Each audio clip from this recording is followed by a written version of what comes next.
To a lot of people, ambition is kind of a mystery. The dictionary says it's an eager desire for distinction, power, or fame. But what does that really mean?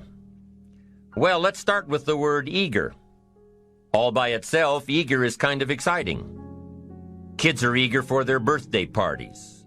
They expect to be the center of attention, get lots of presents, eat too much. I guess grown-ups are eager for birthdays too. Unless, of course, they're embarrassed that the number of candles on the cake outnumber their achievements. But we can be eager to see a ball game, eager to see our kids in a dance recital, eager to see an old friend, eager to shop for a new car. Eager sounds like a lot of fun. But do you ever hear people say they are eager to live a better life, eager to have a better family, eager to make a lot of money? Probably not. And that's a problem. Because how I see it, living a better life, having a better family, and making a lot of money takes an eager desire. We have the remarkable ability to get exactly what we must have. But there is a difference between wishes and desires. We've all heard people say, "Oh, I wish I could just drop 5 pounds. I want to be a little lighter." And we've probably said it ourselves, especially after a big holiday dinner of turkey and homemade pie and every other thing we can possibly stuff ourselves with in one 8-hour period of time.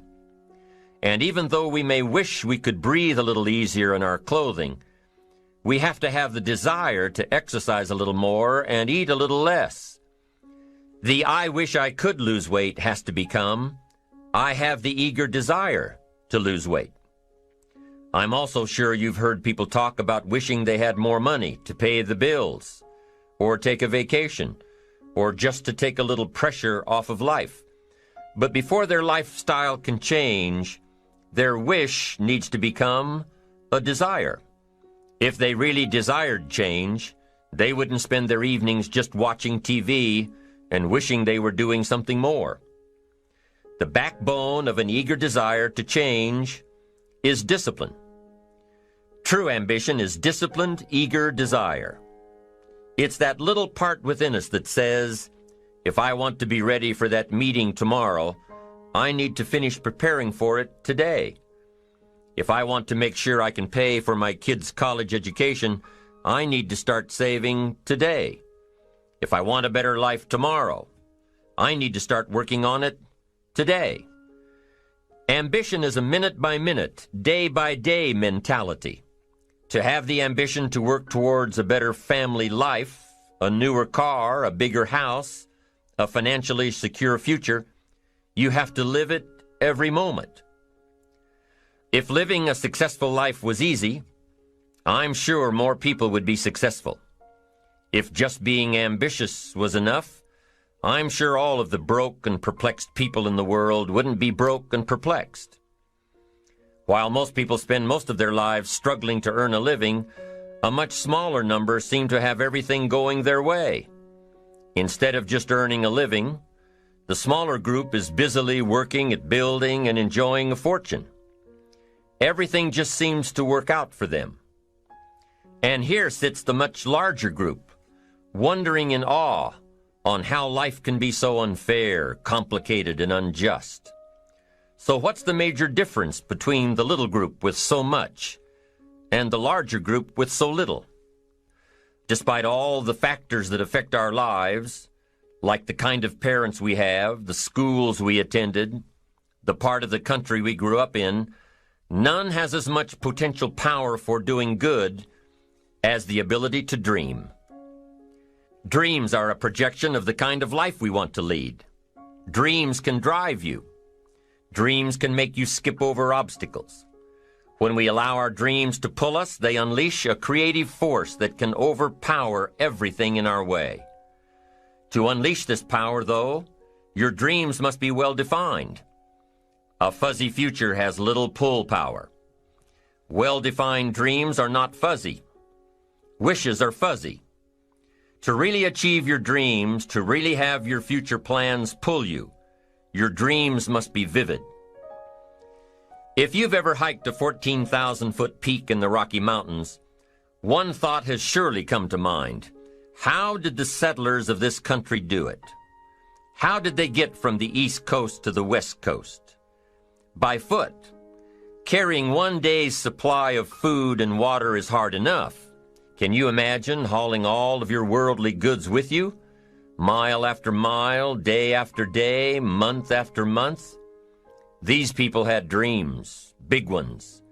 They had ambition. They didn't focus on the hardship of getting up the mountain.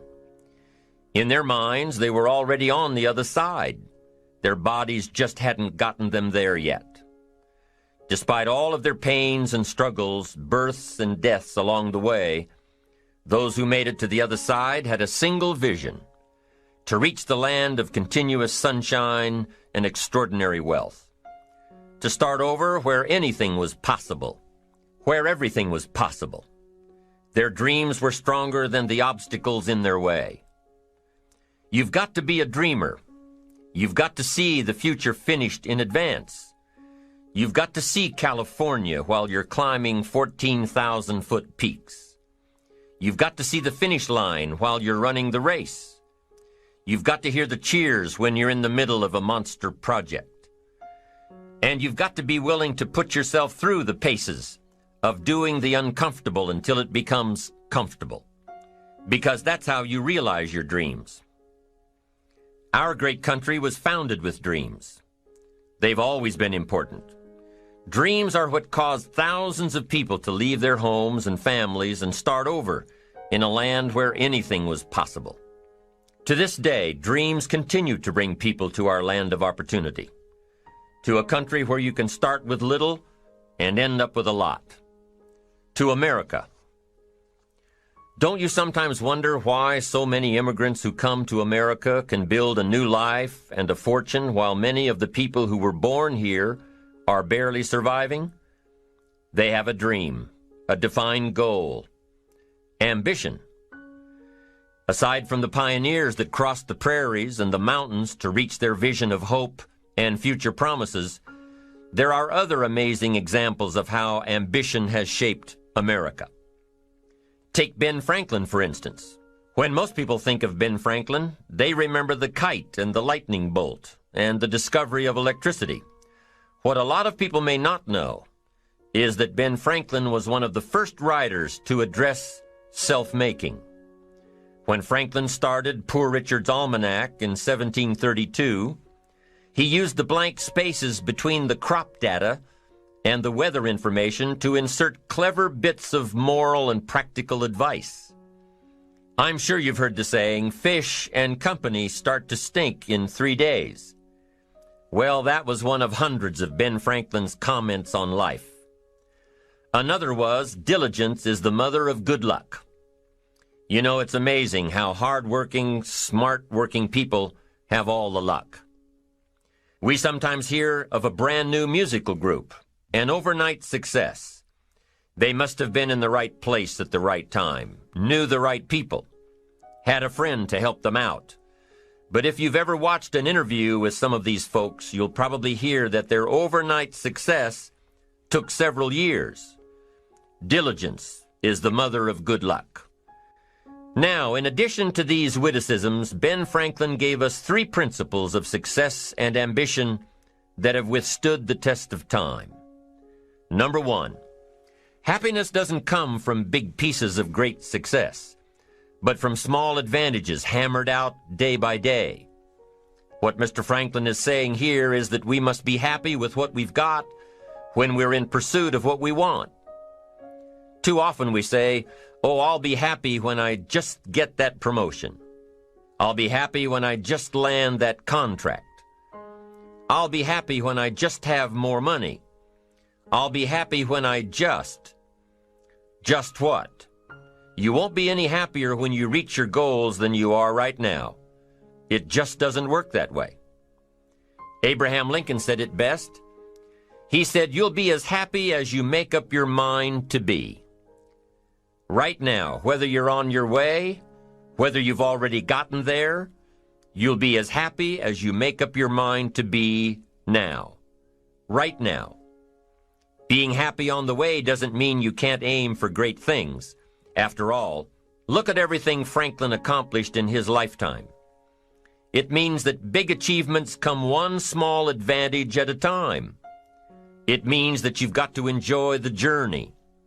It means that you must enjoy and take pride in your little accomplishments. It means enjoying who you are becoming in pursuit of your eager desire, every day, every single day. Ben Franklin's second principle said that life is plastic. Within each of us is the power to mold ourselves and mold our environment.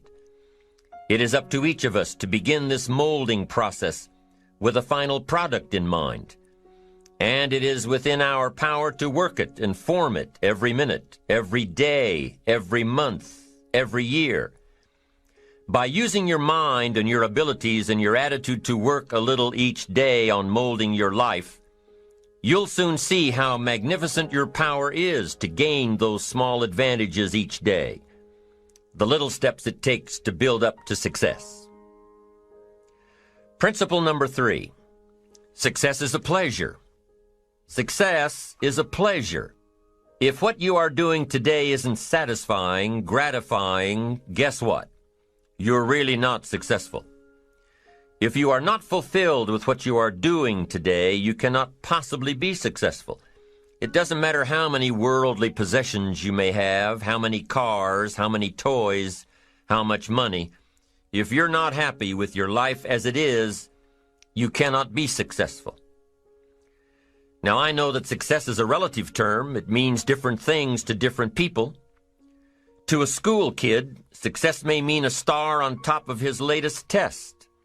To a homemaker, it probably means that she has a well-run household and a wonderful family. To an outside professional, it's most likely the thrill of closing a major contract, or the pride in accepting a performance bonus, or being named the top producing salesperson. But the one thing you will hear from everyone who is successful is that they are happy with who they are and what they are doing. They are happy, content, satisfied. Success is a pleasure. What have you done today that makes this day successful? Think about it and write it down. If at the end of the day you can jot down the things that have made it a good day, you will soon see patterns forming. This really is a good habit to get into. When you can see a pattern of pleasure, you'll know you're on the road to success. So take note of Mr. Franklin's 3 principles of success and ambition. Number 1, big achievements come one small advantage at a time. One step at a time, one day at a time. Number 2, you have the power to mold your life, to make it whatever you want, to shape it and reshape it. And number 3, success is measured through pleasure. This is the key one. Success is measured through pleasure. You've got to be happy along the way. You've got to learn to give yourself a pat on the back.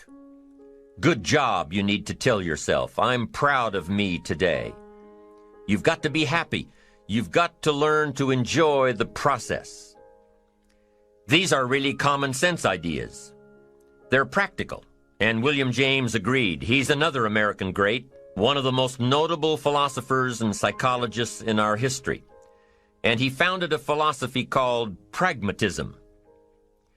To be pragmatic is to be practical, to test the validity of a concept by its practical results, to actually question something and rate its usefulness by what it can do for you, to hear a method of doing something and figuring out if it's even worth your while. One of the issues Mr. James dealt with in his lifetime was, what does it mean to be a success, a significant person? After years of pondering this question, William James described success as a combination of 2 things. Number 1, an inner ideal which is followed persistently with courage. And number 2, outer achievement related to that ideal. Let's go back to number 1, an inner ideal which is followed persistently with courage. I take that to mean defining a goal and having the resolve to complete it. No matter what, I'll do it or die. Promise yourself you'll read the books until your skills change. Go to the seminars until you get a handle on it. Do it until it makes sense. Practice it until you've got it right. Don't give up until you get where you want to be, however long that is. Step by step, piece by piece, book by book, seminar by seminar, do it until. Go for it. Until is a very important word. It's magic. It means that you'll never give up. Don't miss the chance to grow, to pay the price.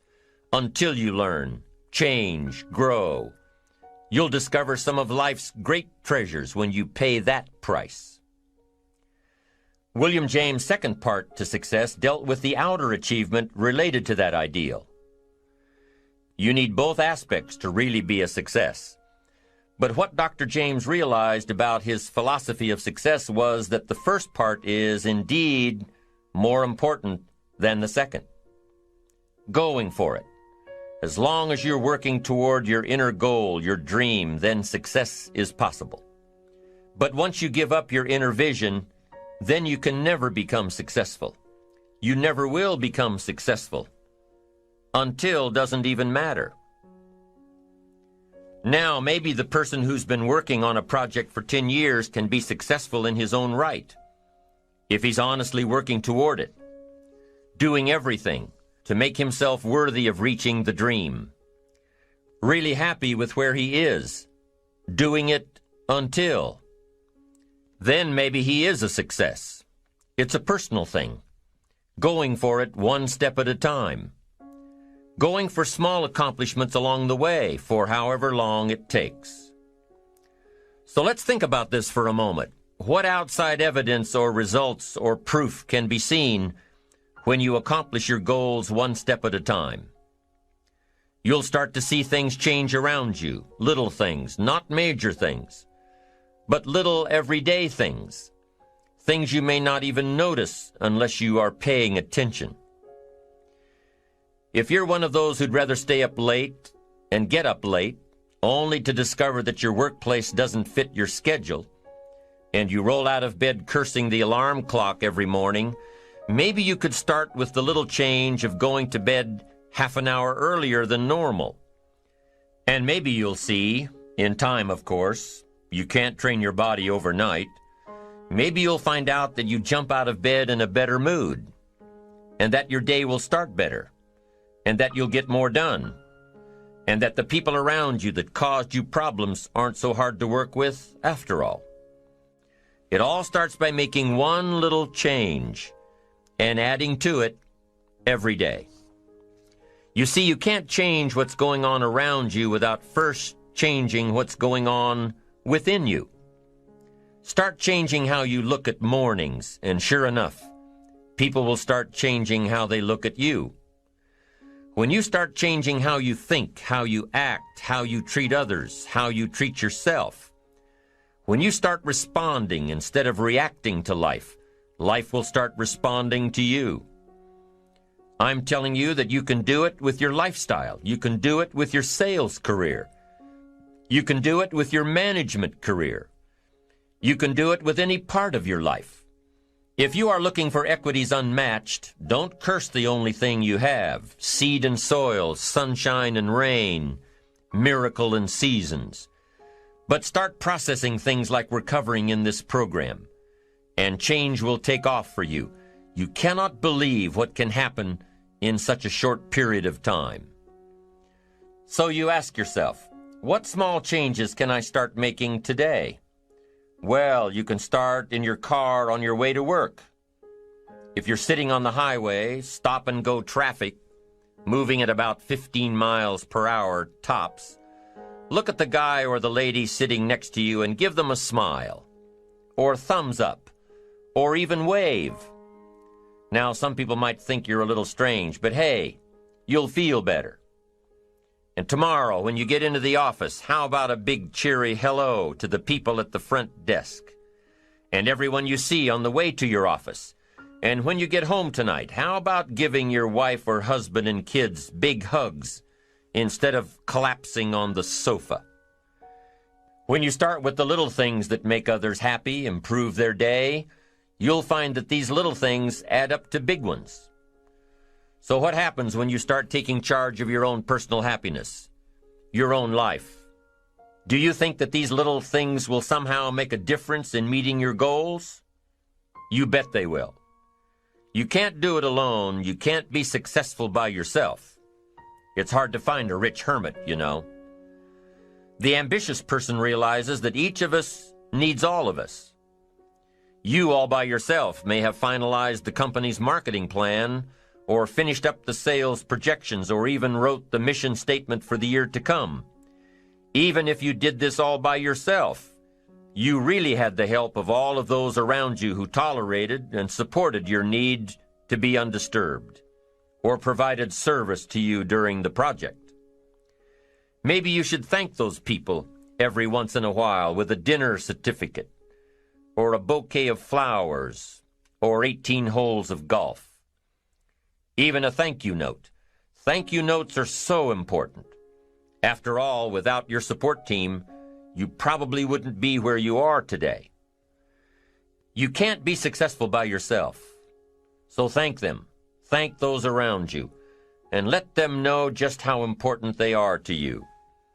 Be it your office personnel or your family or your friends, a thank you sure goes a long way. So, is it important to do a little extra for these people as you are working your way toward your goals? I think so. I'm sure you do too. Once you've decided that you're going to set sail, go for it, and let loose on your new charted course. You don't have to worry about the winds that will most certainly blow around you, the obstacles, the negativity that will stand in your way. You don't have to worry about what other people will say. You just have to keep your mind on your course. Those winds may blow fast and furious, but if you know your path, if you know where you are going, they will help push you toward the dreams and goals and treasures that you have already decided you're going after. Your goals will push you forward, ahead of the stormy weather. There are some amazing people around that we can learn from today, people who have already braved the storms and come out on top, people who are still alive today, people who started with nothing and ended up with something great, famous people, not so famous people, maybe even people you know, but don't know their stories, people who had an early vision and ambition, people who turned their focused dreams into the reality of success. One of my friends tells this story about her dad. She thinks he's cheap. She gives him a hard time every time they go to one of those all-you-can-eat places, because he eats all he can eat, until he can't move, until he needs to take something for indigestion. But she knows where he came from, his history, and understands just why he is the way he is. He eats all he can eat because he was raised in an orphanage, a place where you had to grab all you could or you'd be hungry. But the real story behind her father is that he made himself a millionaire with nothing more than a dream. He watched his own father drown when he was 4, was taken away from his mother a few years later and put into an orphanage because he was so bad. Raised by other people, strangers. After growing up in foster homes, he decided to go out on his own. He barely finished high school, but he found a job as a vacuum cleaner salesman. He did well, really well.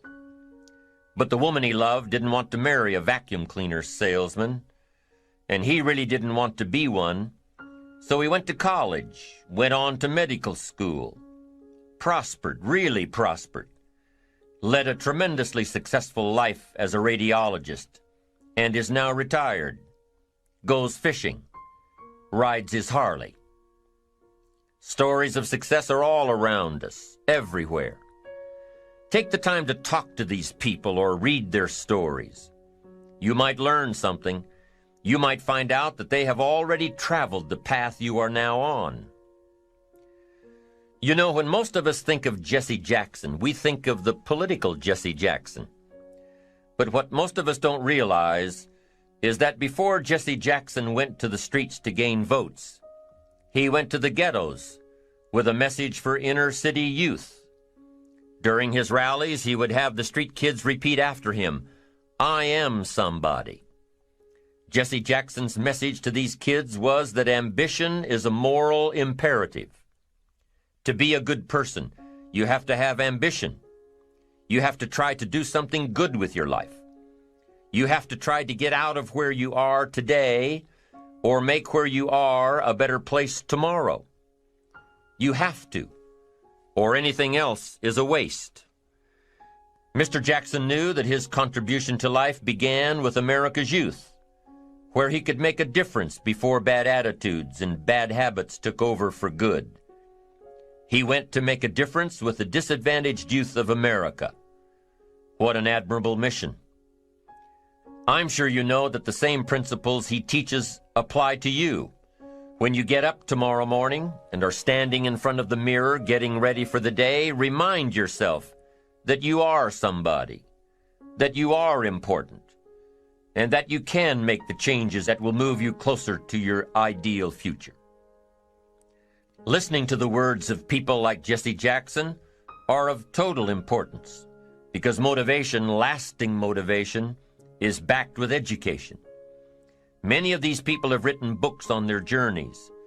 These books tell the stories and give the secrets that we can all learn from.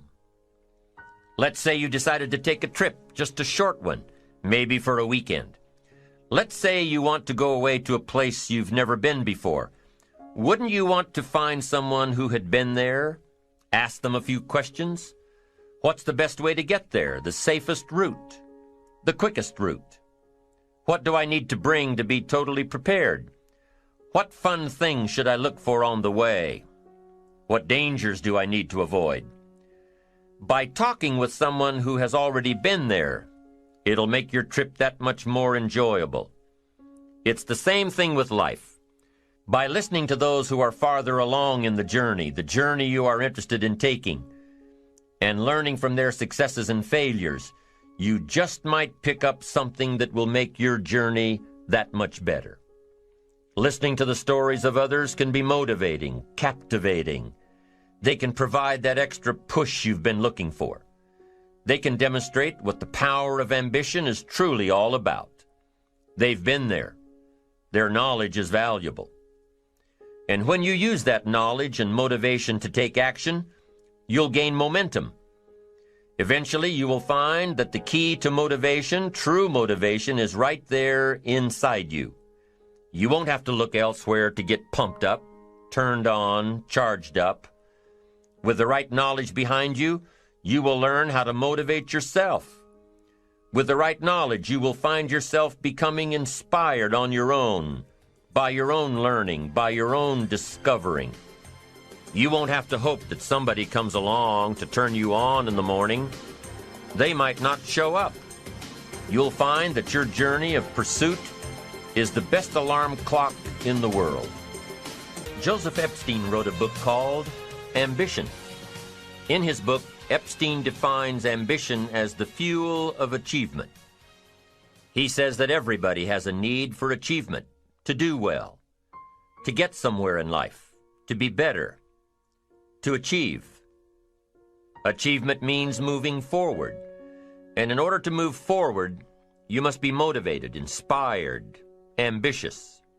You must have dreams and goals that create ambition, good ambition, positive ambition. Now, ambition does not mean being greedy. It does not mean being selfish.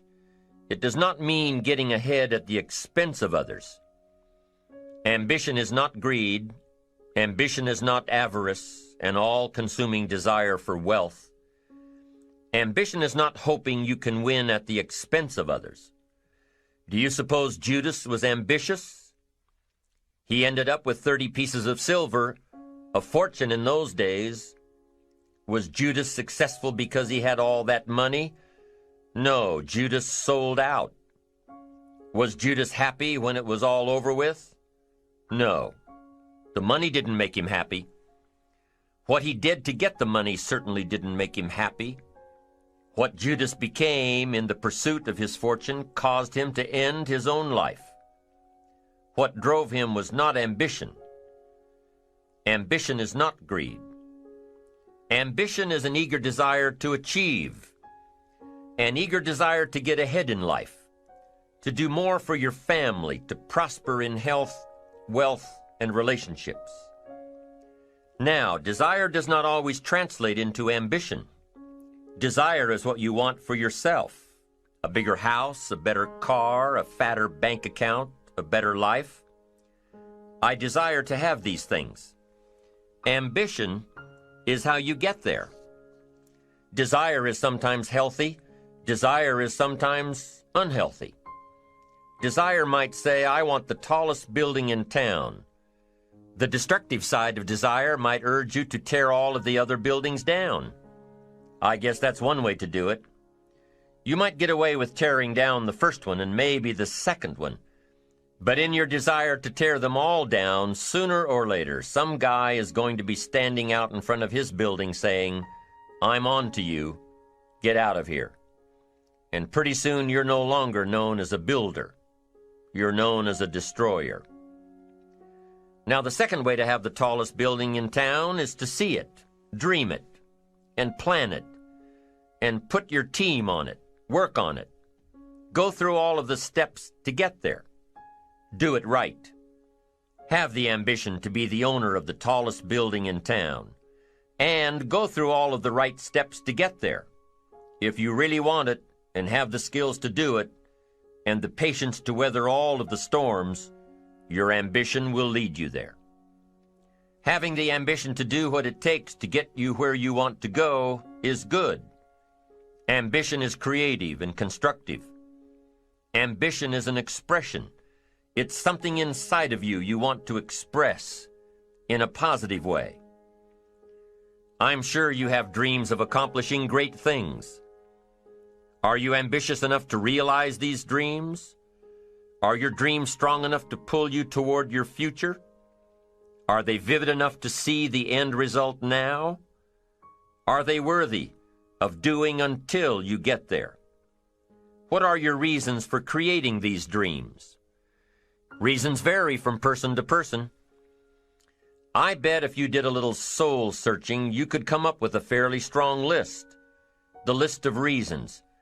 Why is it so important to achieve these dreams? What are you trying to express? These reasons for accomplishing great things are different for everybody. There are personal reasons, sometimes uniquely personal reasons. Some people do well for the recognition.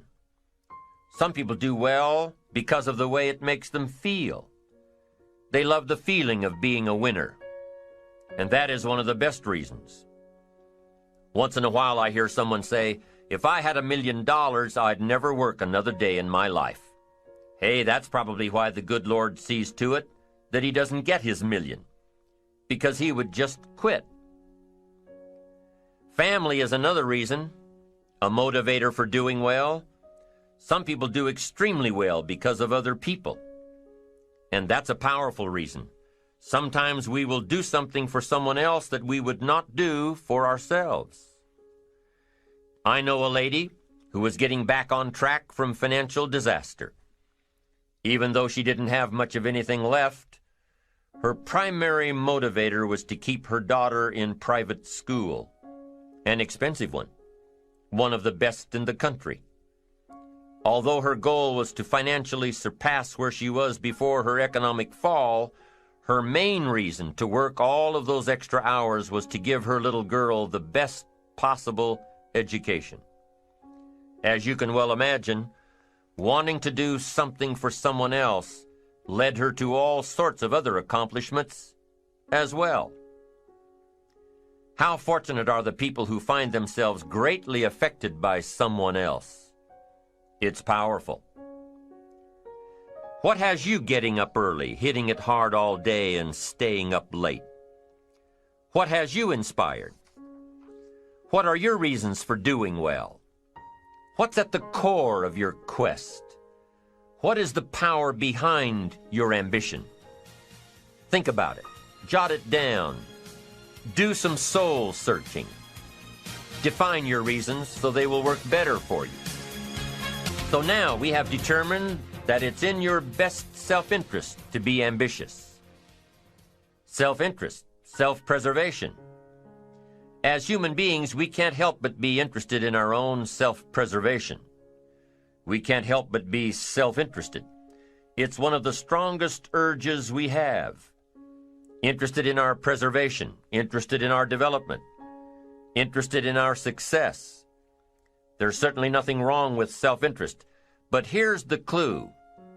Self-interest must be enlightened as to what truly serves us best.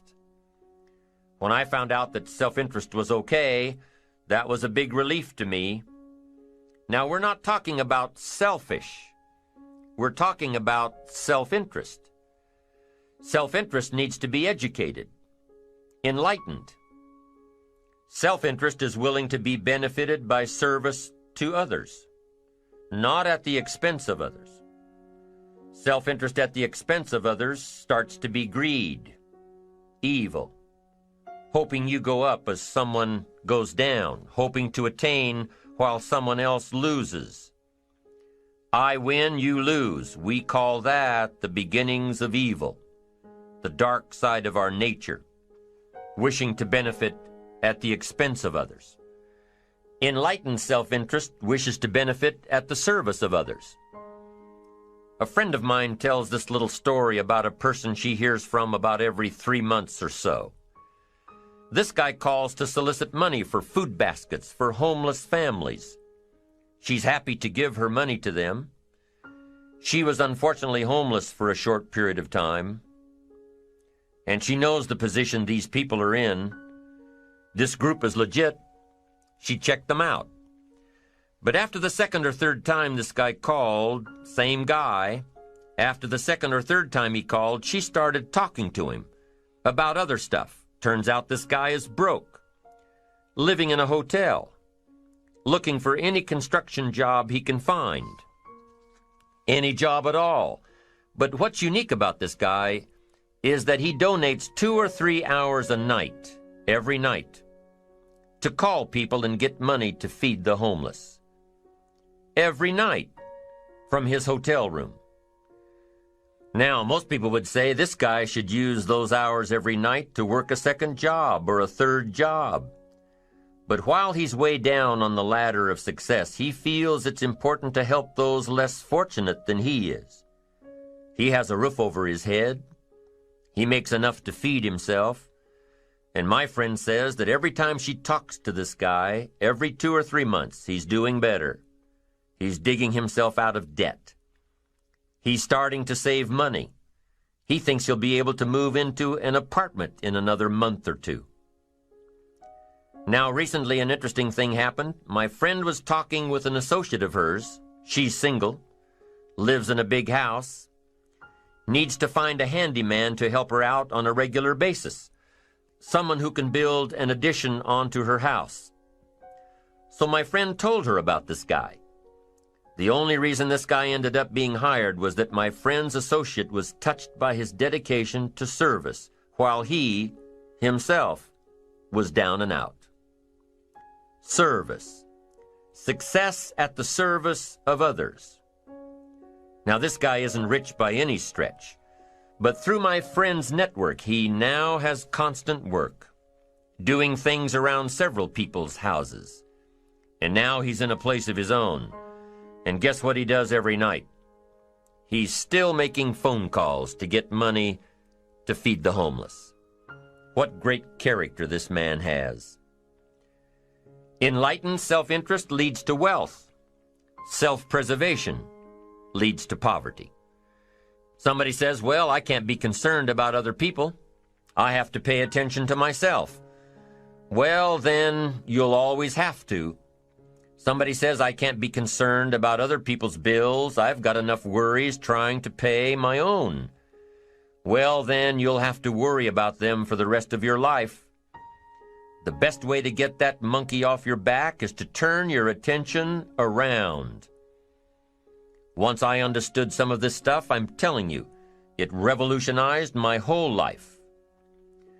Now, self-interest is okay, yes, but here's what self-interest must be if you truly want to be happy. It must be enlightened. It says, don't keep your attention on yourself if you want your life to work out well. Turn your attention to others.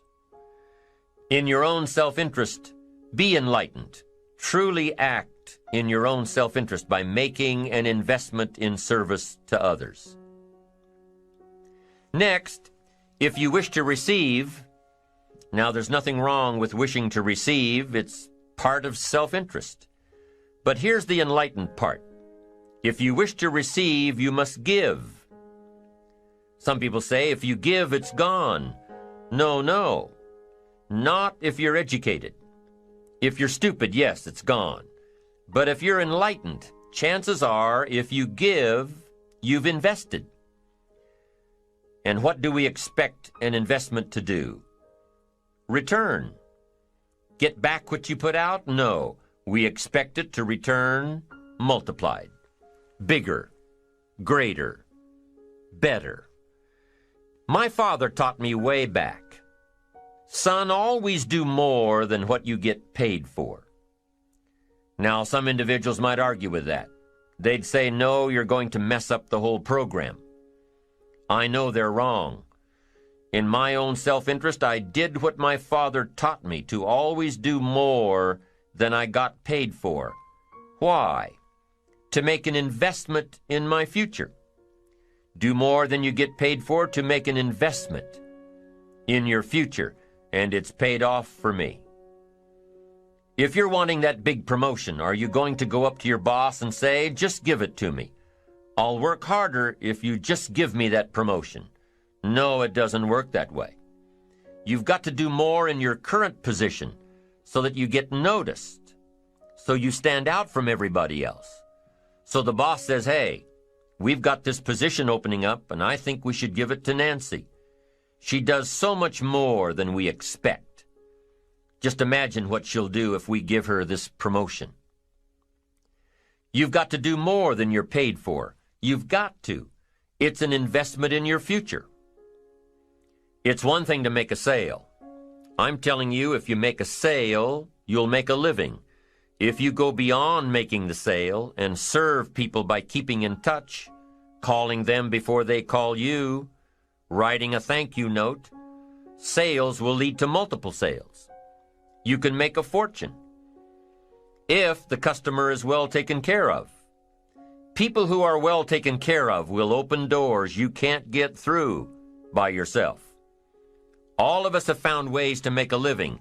What got interesting for me early on was to figure out ways to make a fortune. You'd say, well, Mr. Rohn, how would I deserve to make a fortune? It's easy. Render fortunes of service. People will do things you cannot believe for people who give them good service. Here's one of the greatest gifts you can give anybody, the gift of attention. In return, they will do extraordinary things for your career, take you by the hand, and lead you to more people than you could meet by yourself. Always do more than you get paid for. Next, in enlightened self-interest, life responds to deserve, not need. Life responds to deserve, not need. Life was not designed to give us what we need. Life was designed to give us what we deserve. What we deserve. Once you understand that little life principle in your own self-interest, I'm telling you, it's life-changing. The ancient law does not go like this. If you need, you will reap. No, it doesn't work that way. A lot of people out there are hoping it works that way, but no, it doesn't. The ancient law goes like this. If you plant, you will reap. If you sow, you will reap. Somebody says, well, I really need to reap. Well, then you really need to plant in your own self-interest. Your own self-interest needs to be educated in how to plant. How to do it so everybody wins, because life doesn't respond to need. You can't go to the soil and say, I need a crop. The soil just smiles at you. And here's what the soil says: don't bring me your need, bring me some seed. Bring me some effort, bring me some discipline, bring me some interest, bring me some service. Bring me these things, and I'll return to you multiplied by 2 times, 5 times, 10 times. You can't come with need. You've got to come with seed. You've got to come with willingness. You've got to come with skills. You've got to be willing to learn, willing to change, willing to grow, willing to put yourself out, willing to stand up to the bad weather, willing to pull out the weeds, willing to nurture. That's the only way you get a return. Once you understand these principles, self-interest now truly becomes an exciting challenge, making sure everybody wins. Enlightened self-interest makes sure that everybody wins. Now here's another one.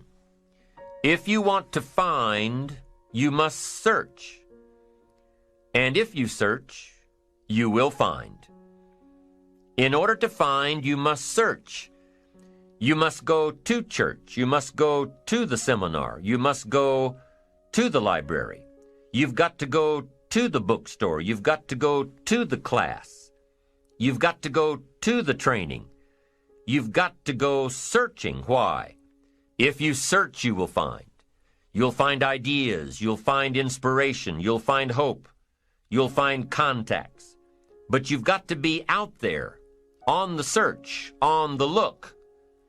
Life reserves its treasures for those who deserve it, not those who need it.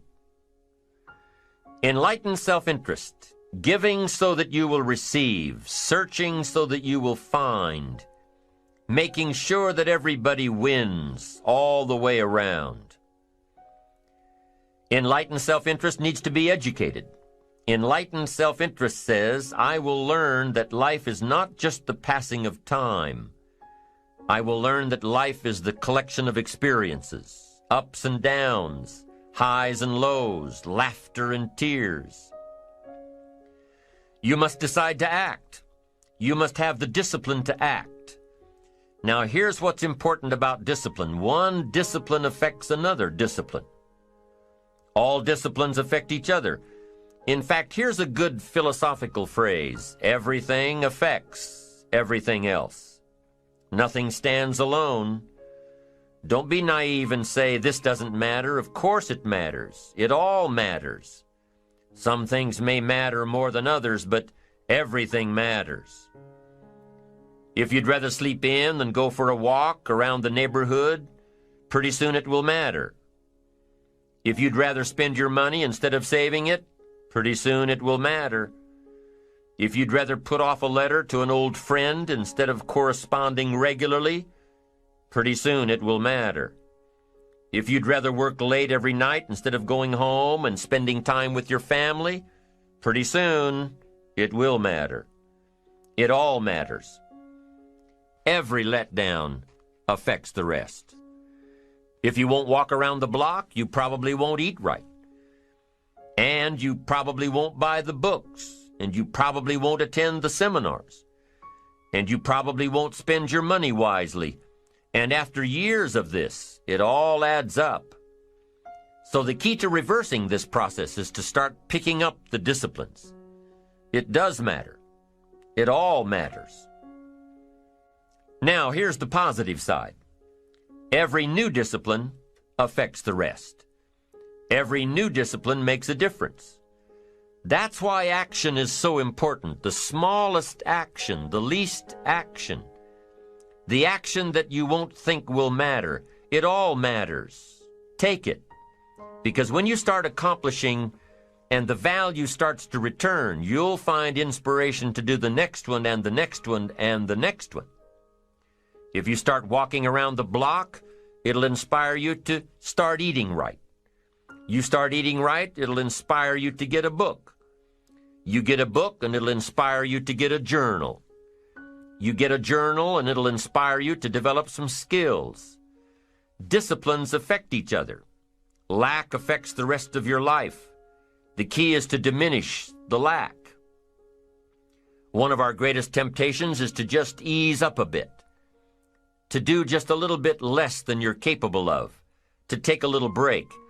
Somebody says, "It'll just affect my sales." No, it'll affect your consciousness. It'll affect your philosophies. It'll affect your home life. It'll affect everything. No, you can't ease up a bit. That's what vacations are for. When you're at work, work. When you're on vacation, rest. Wherever you are, be there. If you think about vacation when you're at work, you'll surely think about work when you're on vacation.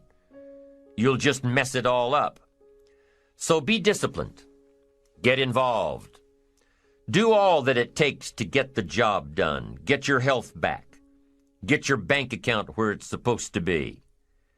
Get your family in order. Get disciplined, be disciplined every day. When you set up the disciplines that give your life structure, miracles can happen, multiplied. And I'm telling you, anybody who wants to make a drastic change in their income can do it. I was broke at age 25 and a millionaire at age 31.